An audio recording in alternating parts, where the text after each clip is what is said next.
चलिए, चंद्रधर शर्मा गुलेरी का ये निबंध धर्म और समाज जो हमारे उत्तर प्रदेश असिस्टेंट प्रोफेसर परीक्षा के पाठ्यक्रम में लगा हुआ है। इस निबंध की आज हम विभिन्न बिंदुओं पर समीक्षा यानी कि उसका मूल पाठ देखेंगे इस निबंध का। ठीक है, तो सबसे पहले बात थोड़ा सा इसको करने से पहले चंद्रधर शर्मा गुलेरी की कर लेते हैं। ठीक है, चंद्रधर शर्मा गुलेरी के बारे में बात करते हैं। तो इनका जन्म हुआ था 12 सितंबर 1883 को और इनकी मृत्यु हुई 1922 को। ठीक है, हिंदी के कथाकार और व्यंग्यकार, निबंधकार और संपादक के रूप में जाने जाते हैं चंद्रधर शर्मा गुलेरी। और उन्हें हिंदी, संस्कृत, अंग्रेजी, बांग्ला, मराठी, जर्मन सभी भाषाओं का इनको ज्ञान था। तो इन्होंने अपने इनके जो प्रसिद्ध कहानी हमारे सिलेबस में भी है, उसने कहा था। ठीक है, बुद्धू का कांटा, सुखमय जीवन, ये सभी इनकी कछुआ धर्म इनका निबंध है। मारिस मोही कोठाव, है ना, ये धर्म और समाज, ये इनके महत्वपूर्ण निबंध है, जिनमें से धर्म और समाज हमारे इस पाठ्यक्रम का हिस्सा है। ठीक है, तो उसी को आज हम यहाँ पर पढ़ने वाले हैं। तो धर्म और समाज के माध्यम से उन्होंने समाज की इस पर व्यंग करते हुए उन्होंने लिखा, विभिन्न चीजों को बताने का प्रयास किया। तो इसके मूल पाठ पर चलते हैं। तो धर्म और समाज के लिए कहते हैं धर्म की आवश्यकता है या नहीं। गुलेरी जी लिखते हैं कि समाज के लिए धर्म की आवश्यकता है या नहीं, इस प्रश्न पर कुछ अपने विचार प्रकट करना ही आज इस लेख का उद्देश्य है। धर्म, समाज के लिए धर्म की आवश्यकता है या नहीं, यह प्रश्न है इस समाज, धर्म और समाज इसका शीर्षक है। तो गुलेरी जी के इस निबंध को लिखने का भाव कि वो उन्होंने जो चीजें बताने का प्रयास किया कि समाज के लिए धर्म की आवश्यकता है या नहीं, ये जो महत्वपूर्ण प्रश्न है, जो लोगों के लिए एक हमेशा विवाद या चर्चा का विषय रहता है। तो कहते हैं आज का जो लेख या निबंध वो लिखते हैं कि इस पर हमने विचार प्रकट करना, यानी इस लेख का उद्देश्य यही है कि समाज के लिए धर्म की आवश्यकता है या नहीं। प्राचीन और नवीन अथवा पूर्व और पश्चिम, इन दोनों के संघर्ष से उत्पन्न हुआ पूर्वी सभ्यता सदा धर्म की पक्षपातनी रही। पूर्वी सभ्यता सदा किसकी पक्षपातनी रही? धर्म की। पाश्चात्य सभ्यता हम किसको कहते हैं? जो विदेशियों की जो सभ्यता है, यूरोप की सभ्यता, उसको हम लोग क्या बोलते हैं? पाश्चात्य सभ्यता। पूर्वी किसको बोली जाती है? अपने दल की, है ना। तो कहते हैं कि पूर्वी सभ्यता सदा धर्म की पक्षपातनी रही और उसने धर्म को समाज में सबसे ऊंचा स्थान दिया। पश्चिमी सभ्यता इस समय चाहे उसकी विरोधिनी न हो, पर उससे उदासीन अवश्य है और कम से कम समाज की उन्नति के लिए उसे आवश्यक नहीं समझती। यानी पश्चिमी सभ्यता ये नहीं चाहती कि समाज की उन्नति के लिए वो धर्म को आवश्यक नहीं समझता है, ऐसा लिखते हैं गुलेरी जी। कहते हैं लेकिन जो पूर्वी सभ्यता है उसने, यानी कि उसने हमेशा धर्म को ऊपर माना, यानी उसके लिए धर्म सबसे महत्वपूर्ण था। समाज में उसने धर्म को सबसे ऊंचा स्थान दिया। लेकिन पश्चिमी सभ्यता को कहते हैं, हम ये नहीं कह सकते कि वो धर्म का विरोधी है, लेकिन उसके प्रति उसकी उदासीनता जरूर हम देख सकते हैं। ठीक है, वो उसके लिए वो आवश्यक नहीं है, समाज की उन्नति के लिए वो ये नहीं चाहता कि धर्म की आवश्यक हो। तो कहते हैं उसकी सम्मति में बिना धर्म का आश्रय लिए भी नैतिक बल के सहारे मनुष्य अपनी व्यक्तिक और सामाजिक उन्नति कर सकते हैं, उसकी सम्मति में। यानी कि वो पश्चिमी सभ्यता का कहना है कि गुलेरी जी लिखते हैं कि उनके वहां के लोगों का मानना है कि बिना धर्म का आश्रय लिए भी हम अपने नैतिक बल के सहारे मनुष्य क्या कर सकता है?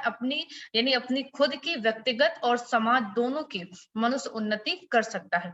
तो लिखते आगे कि यद्यपि पहले पश्चिम भी धर्म का ऐसा ही अनन्य भक्त था जैसा कि इस समय भारतवर्ष, पर मध्यकाल में कई शताब्दी तक वहां धर्म के कारण बड़ी अशांति मची रही। धर्म मद से उन्मत्त होकर समाज ने बड़े बड़े विद्वानों और संशोधकों के साथ वह सलूक किया जो लुटेरे मालदारों के साथ करते हैं। 50 वर्ष तक लगातार जारी रहने वाला यूरोप का धर्म युद्ध प्रसिद्ध ही है। तो यानी वो कहते हैं कि पहले जो चीज आज भारतवर्ष में है कि धर्म के नाम पर हर चीज, धर्म को महत्व जो भारतवर्ष में मिलता है हर जगह, तो कहते हैं कि ऐसे ही पश्चिमी सभ्यता भी पहले वहां पर भी धर्म का ऐसा ही बोलबाला था, ऐसे ही धर्म के अनन्य भक्त वहां भी देखे जा सकते हैं जैसे आज भारतवर्ष में। तो लेकिन कहते हैं कि मध्य काल में कई शताब्दी तक वहां पर धर्म के कारण बहुत उथल पुथल मची रही, बड़ी अशांति थी। तो यानी कि और इससे उन्मत्त होकर के, यानी समाज के बड़े बड़े विद्वतों के साथ में उस यानी धर्म की अशांति ने बहुत बुरे बर्ताव किए। तो करीब 50 वर्ष तक लगातार यूरोप जैसे देशों में ये धर्म युद्ध यानी बहुत प्रसिद्ध रहा। ये मतलब ये धर्म के नाम पर ये अशांति बहुत फैली रही। तो इस्लाम ने कह बताता है कि इस्लाम ने जो सलूक ईसाइयों के साथ किया उसको जाने दीजिए, क्योंकि वह एक भिन्न धर्म था। ईसाई धर्म की ही दो शाखाओं ने, जिसका नाम कैथोलिक और प्रोटेस्टेंट है, एक दूसरे के साथ जैसे जैसे अत्याचार, अमानुषिक बर्ताव किए, उन पर अब तक यूरोप के इतिहास रुधिर के आंसू बहा रहा है। यानी पश्चिम के यूरोप के धर्म की बात करते हैं कि अगर हम इस्लाम की बात कहते हैं, छोड़ दीजिए, वो एक दूसरे धर्म की बात हो गई। लेकिन अगर हम ईसाई धर्म, यूरोप में जो मुख्य धर्म था ईसाई धर्म, उसी की अगर हम बात करें तो उसके अंदर भी दो संप्रदाय बने, है ना, दो शाखाएं बनी ईसाई धर्म के अंदर, कैथोलिक और प्रोटेस्टेंट नाम की। और ये दोनों शाखाएं आपस में, इन लोगों ने इतना अमानवीय और अत्याचार, यानी कि अमानवीय अत्याचार किया कि यूरोप के इतिहास में कहते हैं आज भी यूरोप का इतिहास रुधिर के आंसू बहा रहा है। यानी कि इनके वजह से एक भीषण अशांति और एक हिंसा का माहौल वहां पर बना। तो कहते इसलिए अब इस सभ्यता और उन्नति के युग में पश्चिम निवासियों को यदि धर्म पर वह श्रद्धा नहीं जो उनके पूर्वजों की थी, तो वह सकारण है। यद्यपि पूर्वापेक्षा अब उनके धर्म का भी बहुत कुछ संस्कार हो गया है, और शिक्षा की उन्नति के साथ साथ, जिसमें यूरोप और अमेरिका ने सबसे अधिक भाग लिया, उस उनके धर्म में भी सहिष्णुता, स्वतंत्रता और उदारता की मात्रा बढ़ गई। तथापि धर्मवाद के परिणाम स्वरूप जो कड़वे फल उनको चखने पड़े, उन्होंने उनको धर्म की सीमा में नियत कर देने के लिए बाधित किया। तद अनुसार उन्होंने धर्म की अबाध सत्ता से अपने समाज को मुक्त कर दिया। अब वहां यही नहीं कि समाज की शासन सत्ता में धर्म कुछ विक्षेप नहीं डाल सकता, किंतु व्यक्ति स्वातंत्र और सामाजिक प्रबंध में कुछ हस्तक्षेप वो नहीं कर सकता। धर्म बहुत सी बातों के समान धर्म भी एक व्यक्तिगत बात मानी जाती है।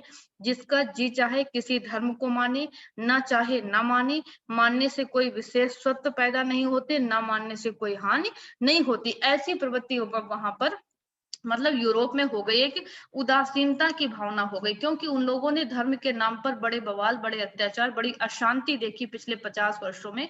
लेखक कहता है कि अमेरिका और यूरोप जैसे देशों ने जिसमें भाग लिया, तो उन लोगों ने क्या किया कि कहते इस सभ्यता ने क्या किया कि सभ्यता और उन्नति के युग में पश्चिम के निवासियों ने यदि धर्म पर वह श्रद्धा नहीं है तो उनके पूर्वजों की थी, तो वह सकारण थी। यानी वो कहते हैं कि धर्म में बहुत कुछ संस्कार हो गया। शिक्षा की उन्नति के साथ साथ यूरोप और अमेरिका ने सबसे अधिक भाग लिया। धर्म में सहिष्णुता, स्वतंत्रता और उदारता की भावना बढ़ गई।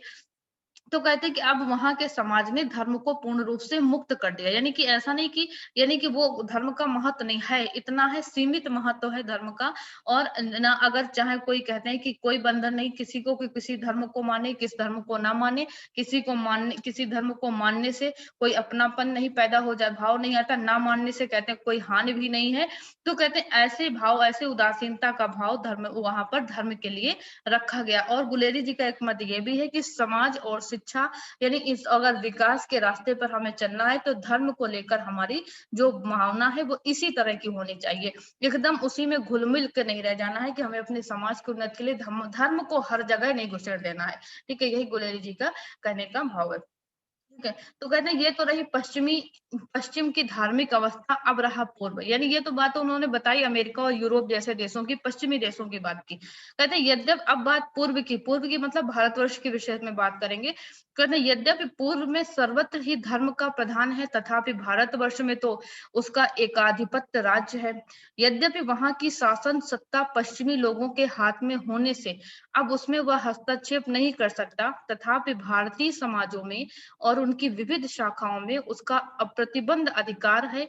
हम जन्म से लेकर मृत्यु पर्यंत चाहे किसी दशा में रहें, कुछ करें, धार्मिक बंधन से मुक्त नहीं हो सकते।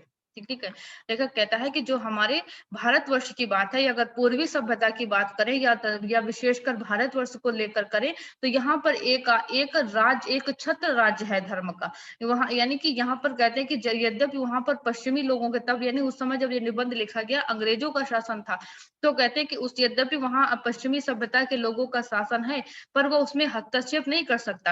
यानी वो धर्म के नाम पर वो लोग हस्तक्षेप धर्म में नहीं कर सकते हैं। तो भारतीय समाज में कहते विभिन्न शाखाओं में उनका एक अप्रतिबंध अधिकार है। जन्म से लेकर, भारतीयों की बात करें या पूर्वी लोगों की बात करें, तो कहते हैं जन्म से लेकर मृत्यु पर्यंत तक वो हर दशा में, चाहे जिस स्थिति में रहे, वो धार्मिक बंधनों से मुक्त नहीं हो पाते। हर पल हर क्षण वो धार्मिक बंधनों में ही जकड़े रहते हैं। ठीक है, कहते हैं हमको केवल अपने पूजा पाठ या संस्कारों में ही धर्म की आवश्यकता नहीं है, किंतु हमारा काम, चाहे वह सामाजिक हो या व्यक्तिगत हो, धर्म के बंधन से जकड़ा हुआ है। यहाँ तक कि हमारा खाना पीना, जाना आना, सोना जागना और देना लेना इत्यादि बातों में धर्म छाप लगी हुई है।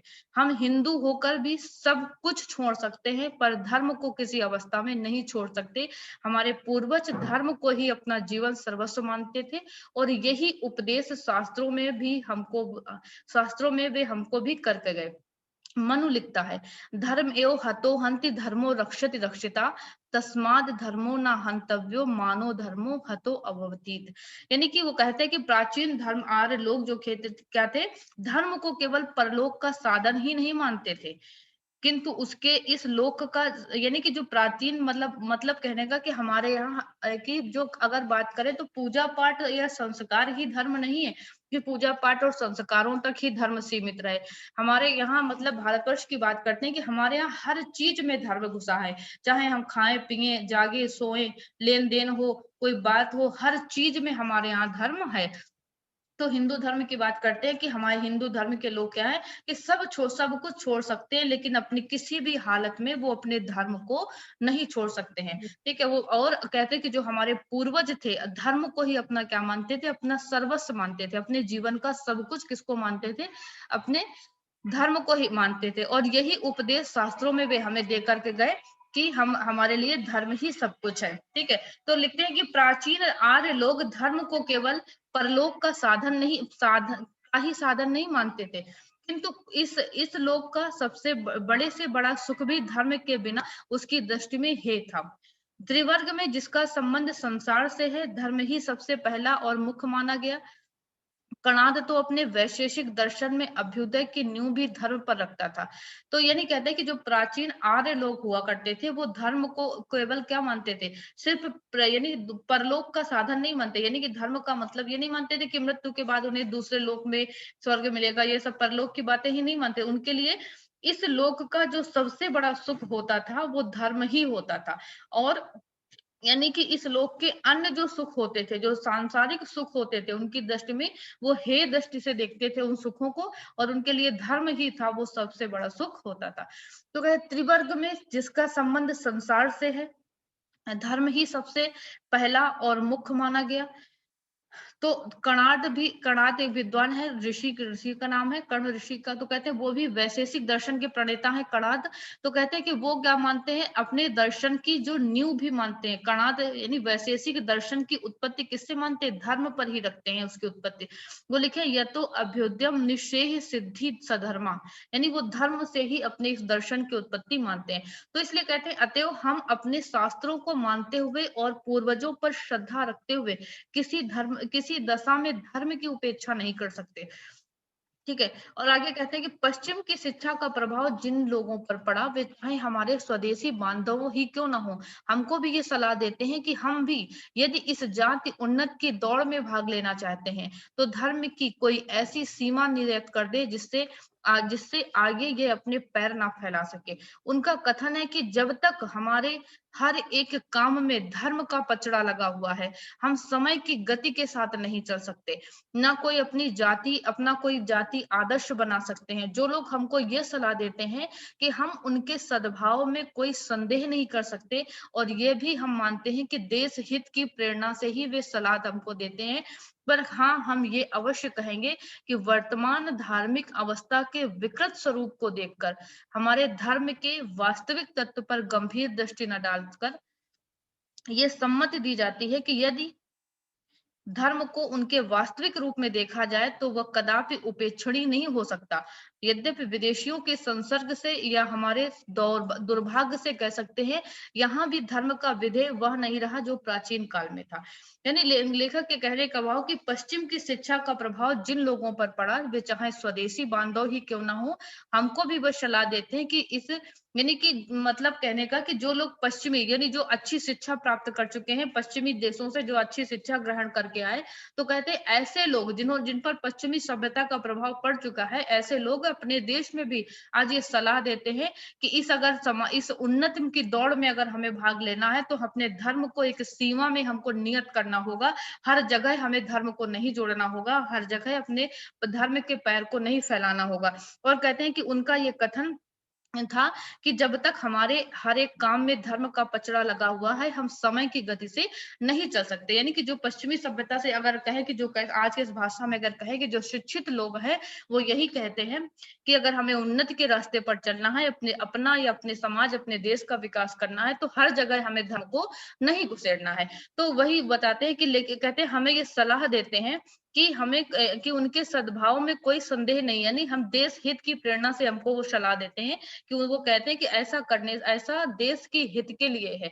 तो वो लेखक कहते हैं कि ये बात ठीक है, लेकिन जो प्राचीन समय में धर्म था, लेखक कहता है जो धर्म का वास्तविक रूप था, जो आर्य लोग मानते थे, कहते हैं वो कभी भी उपेक्षणीय नहीं था, वो उपेक्षा के योग्य धर्म नहीं था। लेकिन जो आज वर्तमान धार्मिक अवस्था है, एक विकृत रूप ले चुकी है, लेखक के कहने का भाव, क्योंकि जो वर्तमान ये धर्म में जो कुरीतियां व्याप्त हो चुकी हैं, जो धर्म की अवस्था विकृत हो चुकी है, इस धर्म को हमें त्यागने की आवश्यकता है, ना कि जो हमारे प्राचीन यानी पूर्वजों के द्वारा जो धर्म अपनाया जाता था, ना कि उसकी उपेक्षा करने की आवश्यकता है। आवश्यकता इस बात की है कि जो धर्म का विकृत स्वरूप है, जो हमारे समाज पर हमारे लिए एक गंभीर दृष्टि यानी कि नुकसान पहुंचा सकता है, हमारे विकास में बाधा है, सब कुछ है, तो कहते हैं कि वो हमारे लिए उपेक्षा का योग्य हो सकता है, ना कि जो वास्तविक धर्म है वो हमारे लिए उपेक्षणीय है।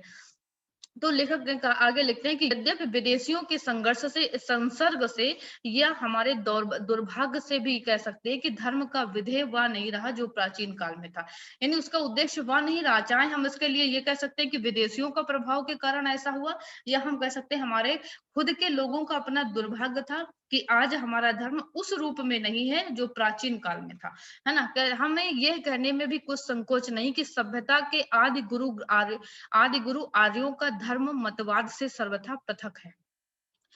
तो कहते हैं इस मतवाद को धर्म समझने का पूर्व में यह परिणाम हुआ कि वह राजनीतिक और सामाजिक क्षेत्र से ही अलग नहीं किया गया, किंतु मानसिक और नैतिक उच्च भावों की रीत के लिए भी उसको अनावश्यक समझा गया। उसका संबंध केवल उपासनालयों से रह गया, और वह भी रविवार के दिन 2-2 घंटे के लिए। यानी कहते हैं कि ये जो मतवाद को बढ़ावा दिया, धर्म बात अलग हो गई है कि मतवाद जो अलग है, मत की बात हो गई कि ये उस मत को मानने वाले उस मत को, कहते हैं ये जो मतवाद को धर्म समझने का यूरोप में भी जो परिणाम हुआ था कि वो राजनीतिक और सामाजिक क्षेत्र से वो अलग नहीं किया गया, और किंतु मानसिक और नैतिक उच्च भावों की रीति के लिए अनावश्यक उसको समझा गया। तो कहते हैं उसका संबंध केवल उपासनालयों से रह गया। ठीक है, किसके लिए? जहां पर उपासना की जाती है, तो कहते हैं कि वहां पर उस धर्म का संबंध किससे रह गया? सिर्फ उपासनालयों से रह गया। और वो भी कब रह गया? केवल रविवार के दिन ही लोग 2-2 घंटे के लिए वहां पर यही उतना उतना ही केवल वहां धर्म रह गया। तो कहते हैं बहुत से स्वतंत्रता देवी के उपासक तो इससे भी मुक्त हो गए, और हम तो उनकी बुद्धिमत्ता की प्रशंसा करते हैं कि यदि वे ऐसा ना करते तो हमारी तरह से अपनी विचार शक्ति को कल्पना शक्ति के अधीन कर देते। तो आज उनकी देश में विद्या और बुद्धि का विकास, कला कौशल की ये उन्नति और उद्योग तथा व्यवसाय का ये प्रभाव देखने में ना आता। यानी लेखक का कहने का भाव कि अगर यूरोप या अमेरिका जैसे लोगों के जैसे देश अगर धर्म के प्रति इतना उपेक्षित व्यवहार ना करते, तो शायद आज जो वो विकास की रफ्तार में इतना तीव्र गति से आगे बढ़ चुके हैं, इतना यानी कि उनके अंदर ऐसी विचार शक्तियां आ चुकी, ऐसे उद्योग और व्यवसाय उनके देखने को मिलते हैं, ऐसी बुद्धि का विकास उनके अंदर हो चुका, कला और कौशल की उन्नति हो चुकी। तो कहते हैं कि आज अगर वो लोग ऐसे उस दृष्टि से धर्म को अगर थोड़ा सा अपने से अलग ना करते, तो ऐसा संभव वहां भी ना हो पाता। तो कहते हैं यदि हमारे धर्म की भी ऐसी ही अवस्था हो और वास्तव में मतवाद का प्रवर्तक हो, तब भी हमको भी कृतज्ञता के साथ उनकी ये सलाह मान लेनी चाहिए, और यदि ऐसा नहीं तो हमें धर्म का वास्तविक तत्व उन्हें समझाना चाहिए। यानी लेखक के कहने का भाव कि अगर हम भी विकास की राह पर चलना चाहते हैं, तो या तो हम धर्म को विदेशियों की तरह, पश्चिमी सभ्यता की तरह उसको एक किनारे पर रख दें, यानी उतना ही प्रयोग करें जितना वो हमारे लिए आवश्यक है ना, हर जगह उसको ना घुसेड़े। और या तो फिर हम धर्म के उस वास्तविक रूप को लेकर चले, उस धर्म के वास्तविक तत्व को समझे जो समाज के लिए आवश्यक है, ना कि उसके विपरीत स्वरूप को लेकर के हम उसका बोझा ढोएं। ठीक है, तो लेखक कहते हैं हम यहाँ पर ये कह देना चाहते हैं कि ये मत या संप्रदाय के अर्थ में धर्म शब्द का प्रयोग करना भी हमने अधिकतर विदेशियों से ही सीखा। जब विदेशी भाषाओं के मजहब, रिलीजन शब्द यहाँ प्रचलित हुए, तब भूल से या स्पर्धा से हम उनके स्थान में धर्म शब्द का प्रयोग करने लगे। परंतु हमारे प्राचीन ग्रंथों में जो विदेशियों के आने से पूर्व रचे गए थे, कहीं पर भी धर्म शब्द मत, विश्वास या संप्रदाय के अर्थ में प्रयुक्त नहीं हुआ। प्रत्युत में उनके सर्वत्र स्वभाव और कर्तव्य, इन दो ही अर्थों में इसका प्रयोग पाया जाता है। यानी कहते हैं कि जो हम हमारे समय में ये जो आज हमारे सामने जो शब्द हैं, मत या संप्रदाय जैसे शब्द हैं, तो कहते हैं ये हमने कहाँ से सीखे, हमने विदेशियों से ही ये सारे शब्द सीखे हैं, क्योंकि हमारे धर्म में ऐसे शब्द नहीं थे। जब विदेशियों के आने से पहले ये शब्द हमारे धर्म में प्रचलित नहीं थे, मत और संप्रदाय जैसे शब्द नहीं थे। उन्होंने ही जो मजहब और रिलीजन जैसे शब्दों का प्रचार किया, तो उन्हीं शब्दों को हम अपने यहाँ भूल से कह सकते हैं या स्पर्धा से कह सकते हैं, धर्म शब्द के बदले में उनको हम प्रयोग करने लगे। तो कहते हैं कि लेकिन वास्तव में इनका अर्थ क्या है, स्वभाव और कर्तव्य ही इनके दो अर्थों में इनका प्रयोग कर सकते हैं। तो कहते हैं प्रत्येक पदार्थ में उसकी जो सत्ता है उसको स्वभाव कहते हैं, वही उसका धर्म है। जैसे वृक्ष का धर्म जड़ता और पशु का धर्म पशुता कहलाती है। तो कहते हैं उसका स्वभाव ही क्या है, धर्म है। ठीक है, प्रत्येक व्यक्ति में लेखक कहते हैं जो जिसका स्वभाव है वही उसका धर्म कह सकते हैं। जैसे पशु का धर्म क्या है, पशु पाश्विक प्रवृत्ति है ना, और वृक्ष का धर्म क्या है, जड़ता। ठीक है, तो कहते हैं ऐसे ही मनुष्य का धर्म क्या है, मनुष्यता। ठीक है, और कोई कहते हैं मनुष्य का भी धर्म क्या हो सकता है, मनुष्यता ही धर्म है। वह मनुष्यता किसी वस्तु पर अवलंबित है, इसमें किसी का मतभेद नहीं हो सकता। मनुष्यता का आधार बुद्धि है, और बुद्धि की दो शाखाएं हैं, एक कल्पना शक्ति और दूसरी विचार शक्ति। तो ये बुद्धि की इन्हीं दो शाखाओं से यानी मनुष्यता की तरफ हम प्रवृत्त होते हैं। तो कल्पना कहते हैं, कल्पना शक्ति संदेहात्मक और विचार शक्ति निर्णयात्मक होती है। ठीक है, कल्पना शक्ति कैसी होती है, संदेहात्मक होती है, और जो विचार शक्ति वो निर्णयात्मक होती है। तो बिना संदेह के किसी बात का निर्णय नहीं हो सकता। ठीक है, किसी बात में जब तक कहते हैं कोई संदेह नहीं होगा, उस बात का कोई निर्णय नहीं हो सकता। अतएव कहते हैं अपनी कल्पना शक्ति से संदेह उठाकर पुनः विचार शक्ति से उसका निर्णय करने में जो समर्थ है वही मनुष्य है। संसार में सिवाय असभ्य और वन्य लोगों के और कौन ऐसा मनुष्य होगा जिसको ऐसे धर्म की आवश्यकता ना होगी जो उसको मनुष्य बनाता है। तो लेखक के कहने का भाव कि यहाँ पर सबसे मनुष्य का मुख्य धर्म उसकी मनुष्यता है, और जो दूसरे शब्द हैं, जो रिलीजन, धर्म, संप्रदाय, मत जैसे जो शब्द आते हैं, ये कहते हैं हमारे धर्म के हिस्से नहीं है, ना हमारे पूर्वजों ने इन शब्दों का प्रयोग किया, और ना हमारा जो वास्तविक धर्म है वो इन शब्दों को पहले उसने अपनाया कभी। ये हमारे समय में विदेशियों के आक्रमण से, और ये हमारी एक मानसिक जो हमारी उन्हीं के सब जो हमारा ये बदलाव हुआ, ये उन्हीं की वजह से हुआ। तो ये हमारे धर्म का जो मुख्य आशय है वो क्या है, मनुष्यता ही है। और कहते हैं कौन ऐसा व्यक्ति होगा जिसको धर्म के लिए जो मनुष्य न बनना चाहता हो। तो कहते हैं ये तो हुआ सामान्य धर्म, अब रहा विशेष धर्म। इसी का दूसरा नाम कर्तव्य भी है। विशेष धर्म को लेखक ने क्या कहा, कर्तव्य ही विशेष धर्म है। मनुष्य चाहे किसी दशा में हो, उसका कुछ ना कुछ कर्तव्य होता है। यदि राजा राजधर्म का, प्रजा प्रजा धर्म का, स्वामी प्रभु धर्म का, सेवक सेवा धर्म का, और पिता पितृ धर्म का, पुत्र पुत्र धर्म का, पति पति धर्म का, स्त्री स्त्री धर्म का, गृहस्थ गृहस्थ धर्म का, और यदि यदि धर्म का साधन न करे तो संसार में फिर कोई मर्यादा न रहे, न व्यवस्था रहे। यानी कहते हैं सबका अपना अपना धर्म है, उसी को हम कर्तव्य कह सकते हैं। जो विशेष धर्म है, वो जो कर्तव्य है वही हमारा विशेष धर्म है। तो कहते हैं संसार में शांति और व्यवस्था तभी रह सकती है जब प्रत्येक मनुष्य कर्तव्य के अनुरोध से अपने अपने धर्म का पालन करे। इसमें कुछ भी अत्युक्त नहीं कि धर्म की संसार की प्रतिष्ठा का कारण है। इसी के महत्व को लक्ष्य में रखकर 33 रामायण में ये कहा गया कि धर्मो जगतः प्रतिष्ठा लोके धर्मश्च प्रजा उपस पर्यंति धर्मेण पापम पतुदंति धर्मो सर्वे प्रतिष्ठितम। यानी ये कहते हैं अब हम कुछ और प्रमाण भी हैं जिनमें धर्म और शब्द प्रस्तुत अर्थ में प्रयुक्त हुआ उद्धृत करते हैं। कहते हैं महाभारत में धर्म का निर्वचन किस प्रकार किया गया? धारणा धर्म मिथ्याउ धर्मेण विद्यता प्रज्ञा या साधारण संयुक्त धर्म इति निश्चय। यानी कि महाभारत में धावर्त भी इसी कहते हैं कि धा धातु से धारण करने के अर्थ में धर्म की बात होती है। ठीक है, तो कहते हैं जो धारण किया हुआ है, प्रत्येक पदार्थ को धारण करता है, कहते हैं वही धर्म है।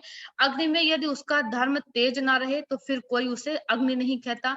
ऐसे ही मनुष्य यदि अपने धर्म को त्याग दे तो फिर केवल आकृति और बनावट उसकी मनुष्यता की रक्षा नहीं कर सकती। तो कहते हैं कि यानी कि यदि उसमें धर्म, यानी कोई भी व्यक्ति है उस पदार्थ को धारण करता है, तो वही क्या है? जो धारण किया हुआ प्रत्येक पदार्थ को धारण करता है वो धर्म है। यानी अग्नि में यदि उसका धर्म तेज ना, अग्नि का धर्म क्या है? तेज। तो कहते हैं फिर उसको कोई अग्नि ना कहता। यदि मनुष्य ऐसे ही मनुष्य यदि अपने धर्म का त्याग कर दे, यानी अपनी मनुष्यता का त्याग कर दे, तो उसके लिए उसकी आकृति और बनावट उसकी रक्षा नहीं कर सकती। तो कहते हैं उपनिषदों में जहां धर्मचर है, धर्मान प्रतितव्यम इत्यादि वाक्य आते हैं, वहां भी इससे कर्तव्य या सदाचार ही ग्रहण होता है। तो मनु ने धर्म के धत्यार्थ से 10 लक्षण बताए जिनको धारण करके एक नास्तिक भी धर्मात्मा बन सकता है और उनमें मतवाद का गंध तक नहीं। तो गीता में भी लिखा गया श्रेवान सर्वधर्मो विगुणा धर्म पर धर्मस्व। लेखक के कहने का मतलब कि हमारे यहाँ जो चीज है धर्म है वो हमारा कर्तव्य के रूप में आता है। ठीक है, जो हमारे यहाँ मतवाद की कोई धारणा नहीं प्रचलित है। तो आगे कहते हैं कि इत्यादि वाक्यों में धर्म शब्द कर्तव्य का ही सूचक है, क्योंकि मनुष्य के लिए प्रत्येक दशा में अपने कर्तव्य का पालन करना ही सर्वोपरि धर्म है। अपने कर्तव्य से उदासीन होकर दूसरों का अनुकरण न करना, चाहे वे अपने से श्रेष्ठ भी हो, अनाधिकार चर्चा है। तो कहते हैं जब मनुष्य के आचार या कर्तव्य का नाम धर्म है, तब यदि हमारे पूजनीय पूर्वजों ने उसकी मनुष्य की प्रत्येक दशा से, चाहे वह आत्मिक हो या सामाजिक हो या वैयक्तिक हो, संबंध किया, तो उनका यह अभिप्राय कदापि नहीं हो सकता कि उन्होंने हमको मतवाद के जाल में फंसाने के लिए धर्म की टट्टी खड़ी कर दी है ना। उन्होंने तो हमारे मनुष्यत्व की रक्षा के लिए प्रत्येक कार्य में इसका आयोजन किया। नहीं कहते आज अगर हमारे देश में हर जगह पर धर्म विद्यमान है, खाने पीने चलने उठने बैठने सोने में तक अगर धर्म घुसा है, तो उसका मतलब ये नहीं कि हम मतवादी हो गए। उसका मतलब ये था कि हम हर तरह से मनुष्यत्व की रक्षा के लिए प्रत्येक कार्य में इस धर्म का आयोजन किया जाए। तो लेखक कहते हैं अब प्रश्न यह है कि जब धर्म मत से पृथक है, तो फिर मतवाद में भ्रमात्मक विश्वासों में उसका पर्यवसान क्यों कर हुआ? यानी इसका कारण कुछ भी हो, पर इसमें संदेह नहीं कि हमारे दुर्भाग्य से इस समय हमारी धार्मिक अवस्था वह नहीं जो उपनिषदों और दर्शनों के समय में थी। हम उस समय सैद्धांतिक भेद भी हमारे धर्म को कुछ हानि नहीं पहुंचा सकता था, पर आजकल कहते हैं आंशिक भेद को भी हमारा कोमल धर्म सहन नहीं कर सकता। उस समय हिंदू धर्म इतना उदार था कि वह बौद्ध और जैन जैसे निरीश्वरवादी मतों को भी अपने क्रोध में स्थान दे सकता था, पर आजकल हिंदू धर्म साकारवादी और निराकारवादी को मिलकर नहीं रहने देता।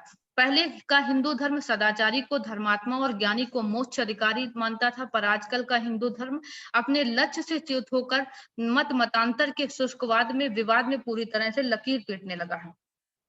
अपनी शक्ति का दुरुपयोग कर रहा है। संसार के समस्त विषयों में हम विचार शक्ति का उपयोग कर सकते हैं, पर केवल धर्म ही एक ऐसा सुरक्षित विषय है जिसमें हम आंख बंद करके दूसरों के पीछे चलना चाहिए।